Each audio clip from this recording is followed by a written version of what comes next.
खैरेंनी पोलिसांसोबत हमरी-तुमरी केलेली आहे।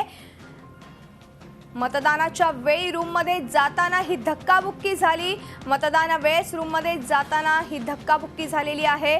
पोलीस कॉन्स्टेबलची त्यांनी कॉलर पकडली आहे। एक महत्त्वाची बातमी आपण बघतोय। पोलिसांना पाहून घेण्याची धमकी देखील चंद्रकांत खैरे यांनी दिलेली आहे।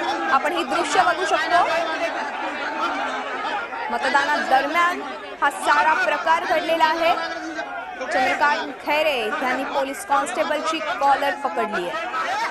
आणि एकूणच आपण ह्या संदर्भात अधिक माहिती घेणार आहोत आमचे प्रतिनिधी विशाल करोळे यांच्याकडून। विशाल, नेमका काय हा प्रकार झाला? सध्या तिथे परिस्थिती काय आहे? जिल्हा परिषद अध्यक्षपदासाठी हे मतदान होत होतं। त्यावेळेस सर्व सभासद आतमध्ये जात असताना त्या ठिकाणी खूप गर्दी झाली होती। त्यामुळे पोलिसांनी आतमध्ये जाण्याचा रस्ता बंद केला। त्यावेळेस खासदार खैरे समोर होते। तो रस्ता बंद केल्यानंतर ते गेट लावून घेतल्यानंतर खासदार खैरे संतापले। मी कळून आहे, ओळखत नाही अशा शब्दात त्यांनी पोलिसांना विचारलं।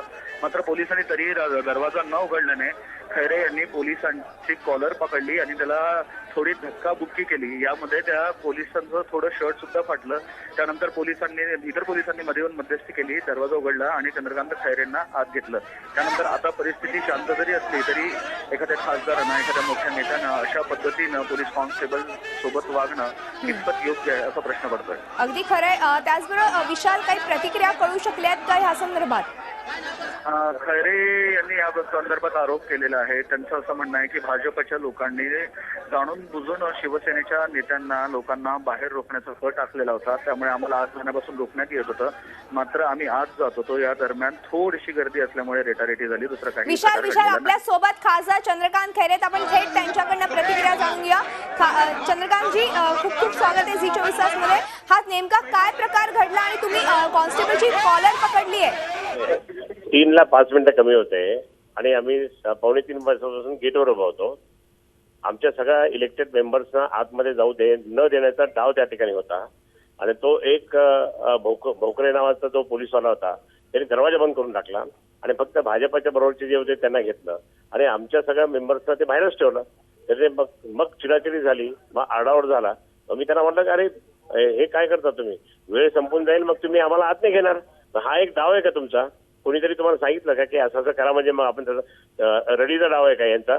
मग ते म्हणे नाही तसं नाही, मग उघडा म्हटलं। आणि मग ते त्या ठिकाणी मग म्हटलं काय नाही अरे नाही उघडत म्हणजे मग काय बाहेर ठेवतो का इलेक्टेड मेंबरला? खैरेजी, मात्र एखाद्या खासदारानं अशा पद्धतीनं म्हणजे वागणूक करावी हे ऐकून घ्या तर आमच्या मेंबर्सना आज जाऊ न देण्याचा डाव जर ते करत असतील आणि परत ते इलेक्टेड मेंबर्सना आज जाऊ देत नव्हते, हे मी कसं सहन करेन? बरोबर आहे, मात्र अशा पद्धतीने वर्तवणूक ही योग्य आहे का? नाही, त्यांनी दरवाजा बंद केला आणि आमच्या लोकांना आता अन्याय येतो।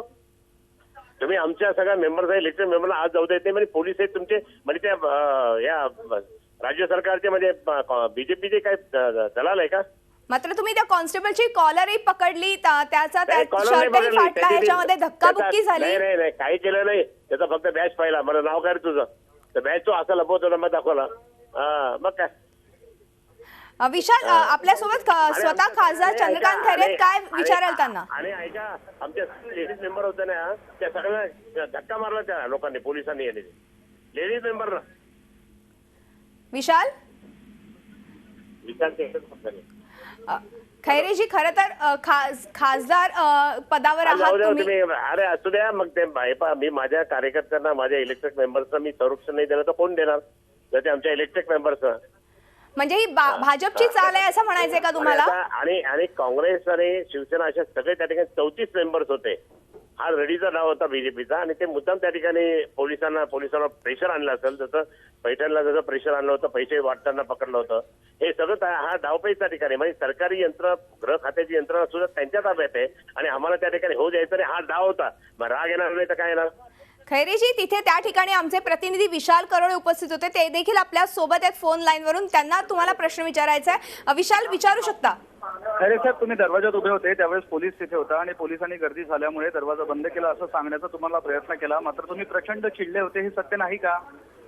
आमच्या 34 लोकांना त्या ठिकाणी आज जाऊ द्यायचं नाही, हा डाव होता आणि कडी लावून टाकली त्यांनी आणि महिलांना धक्का बघेल। महिला आमच्या महिला जवळपास ज्या मेंबर्स आहेत त्या इतक्या मेंबर्स त्यांना धक्का बुक्की आज जाऊ द्यायचं नाही म्हणून साहेब।